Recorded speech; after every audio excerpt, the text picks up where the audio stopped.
How many times have you had a big idea, but gave up before you took action? When you have the right mindset, you can live your best life at any age. Hi, I'm Leslie Zan.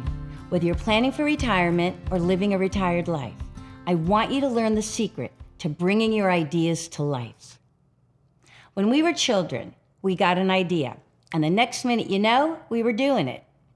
But somewhere between childhood and adulthood, a gap occurs, which begins to widen between our ideas and our willingness to take action. Our sense of excitement gets edged out by excuses, rationalizations, fears, insecurities.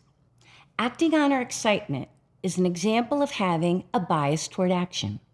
I read about this concept years ago, and I was inspired to consider my own bias and willingness to act.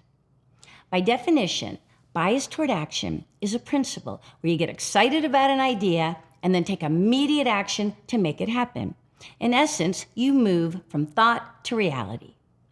And it's interesting how few of us hang on to our natural, childlike bias toward action. And I began researching why. Maybe early in life it backfired and you ended up in trouble.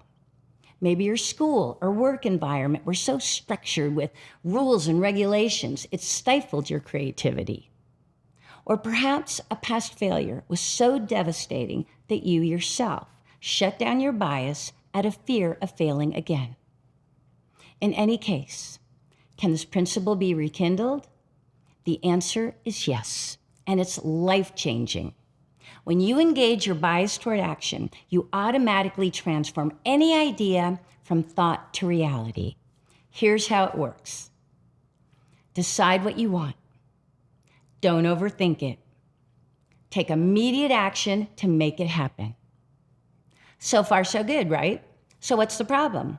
Why doesn't everyone meet and exceed their goals every time? Step 4 is the sticky wicket. It's where most people stop, quit, give up. It's because you don't tighten the gap. This is the gap from the moment you first meet pushback or resistance to the time you decide to stay in the game and continue to take action until you reach your goal. Whew, I really dig this stuff. If you do too, subscribe to see more videos like this and tell me in the comments below about the last time you had a big idea and almost gave up on it. For example, you're on a weight loss program. When you step on the scale, it hasn't budged a pound. In fact, you're up 5. You're disappointed. Do you go for a run or run for a pizza? You join an online dating service for singles over 50. You reach out to a few people, but then radio silence. Do you keep looking for a new match or turn off the app? You decide to take a painting class to discover your inner artist. You show up for your first lesson and you just stare at the canvas, frozen. Do you pick up the brush or just brush it off? Staying in the game is more than simply going for a run, making a match, or picking up a brush. It's about speed and adaptation. How quickly can you find the courage to move through failure, rejection, fear, and continue towards what you want? You also have to adapt. To lose the weight, schedule the time and work out. To make that match, revise your profile and keep swiping. Before you let your inner artist off the hook, take another lesson. This is your life.